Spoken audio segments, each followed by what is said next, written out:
Lie again. Lie.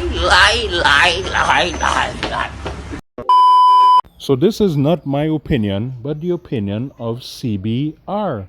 So let's not stick, let's get right into the article, starting off with number 10. A selective use of flashbacks improves Boruto's pacing. Boruto avoids rehashing the same scenes. He's out of line, but he's right. Flashbacks can be a fantastic way to flesh out a story, but Naruto's original run goes overboard. For example, the number of times fans sat through Rin, Obito, and Kakashi's Kanabi Bridge mission in Naruto was simply excessive. Obito wasn't the only character who received more than his fair share of flashback throughout Naruto's original run. Some runner-ups include depictions of the Uchiha massacre and the original Kubi attack on the Hidden Leaf, which were overplayed to death in Naruto. These flashbacks likely saved Naruto's production staff on budget for animation and occasionally help new viewers catch up to speed. However, flashbacks are for the most part a tedious and unnecessary feature of the original series. In some cases, flashbacks even show moments that happened previously in the same episode. It's a gripe that refreshingly doesn't follow into Boruto as aggressively. That is not correct. Number 9. Boruto's overall fight animation hits hard. Execution of crucial fight scenes satisfy viewers. I beg your damn pardon.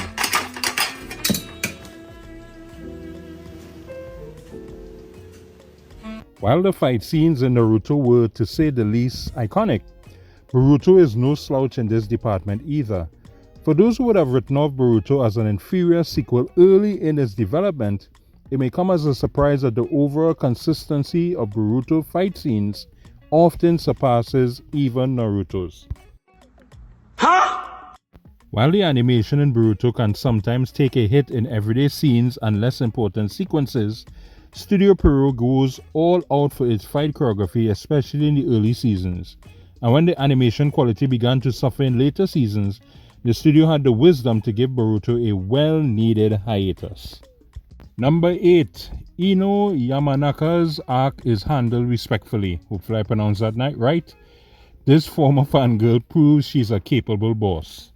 Ino Yamanaka finds an impressive upgrade in Boruto from the original series. She leads the clan, the Barrier Team, Konoha's analysis unit, runs the Yamanaka flower shop, and functions as a Jonin sensei, all while being a wonderful mother to Inojin and an active duty Konoichi. Her relationship with Sai is also one of the cutest romances of the series. Naruto is famous for its disappointing treatment of female characters in comparison to its more fleshed out male protagonists, especially in the lead up prior to the conclusion of the Chunin exam arc.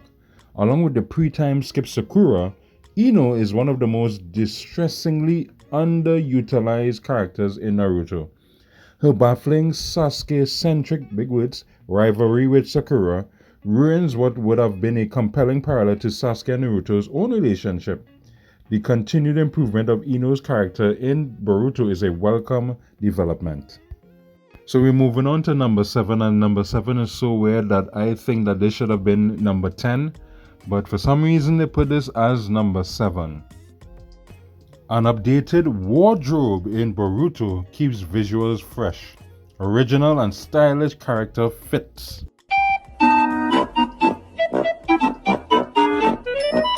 Fashion is actually a good place to start when analyzing the difference between Boruto and Naruto.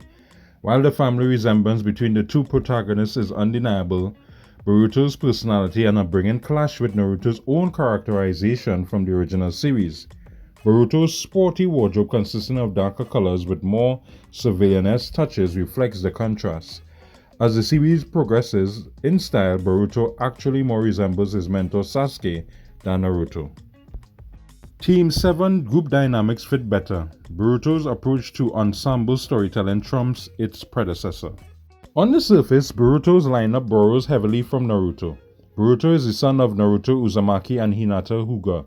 Sarada Uchiha is the daughter of Sasuke Uchiha and Sakura Haruno, and Mitsuki in turn is a partial Orochimaru clone.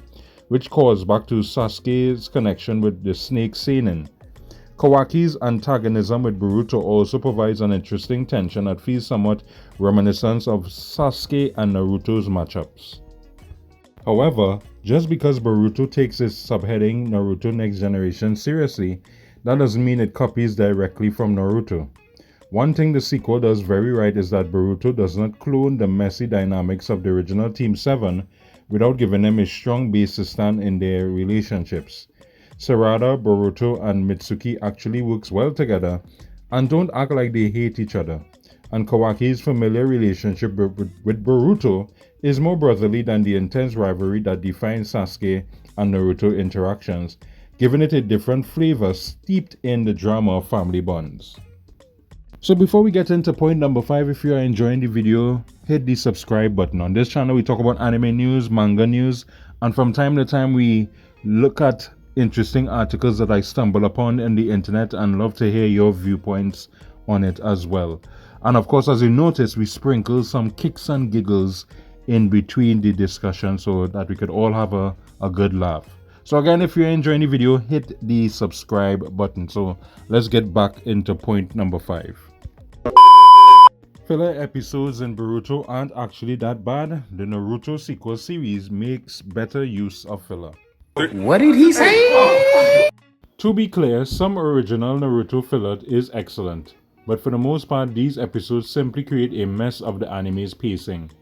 Some newer viewers even skip large sections of Naruto due to the ingrained issue of filler. Boruto also pads its episode count with anime-only filler arcs, but many of them have connections to the wider plot, dig meaningfully deeper into relationships, or show other facets of the show's world building in ways that feel authentic to Boruto.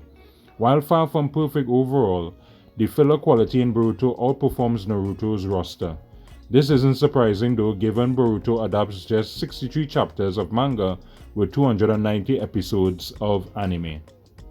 Number 4, don't know why this is number 4, but Himawari is a scene stealer, the perfect blend between Uzumaki and Hyuga. Himawari's Uzumaki exists. Her presence alone should be enough to convince Naruto fans to watch Boruto. The youngest Uzumaki charm points are abundant, her cuteness being a primary, though not exclusive factor in her likability.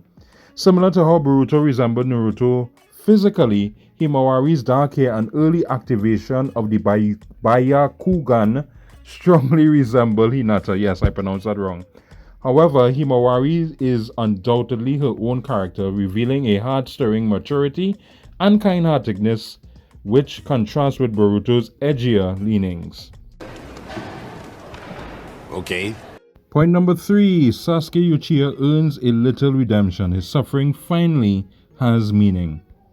Sasuke's mentor-like relationship with Boruto and his renewed dynamic with Naruto in the sequel breathes a refreshing light into the Uchiha's character. In Boruto, Sasuke grapples with the consequences of his actions, becoming a hidden protector of the hidden leaf while still making mistakes along the way. Additionally, his romance with Sakura somehow doesn't feel forced, though his self-imposed decade of exile from his family feels very fitting for the emotionally stunted Sasuke. Overall, Sasuke's character arc finds a satisfying trajectory in Boruto. Don't lie again. Number 2, and this is going to be an interesting one when you hear the explanation behind this. Boruto is a more tasteful modern update. Problematic characterization takes up less space. Naruto's nickname for Jiraiya throughout his time as Jiraiya's mentee is Pervy Sage, and that is an understatement about Jiraiya's predilections. Now, if you're like me, I didn't know what that fancy word means, so here's what that word means according to Google. It means a preference or special liking for something, a bias in favor of something. For example, my predilection for Asian food. Now, let's get back to the strange explanation. The seinen sketchier interests are a common gag in Naruto, and though some anime fans might be able to tolerate the gags about certain harassment as a sign of the times, it has become increasingly difficult to look kindly upon Jiraiya's peeping habits, even if the Toad Sage overall character is still beloved.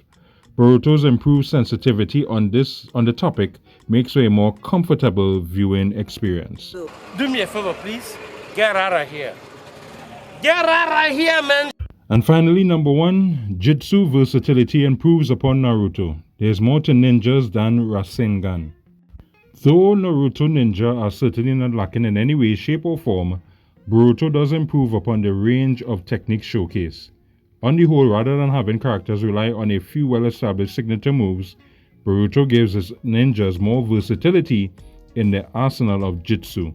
Of course, a cool Rasengan or flashy Jitsu will never be an unwelcome nor uncommon sight in either series. So that's basically it. That's the top 10 ways in which the Boruto anime is better than Naruto or Naruto Shippuden anime. So did you agree with this article from CBR? Did you disagree?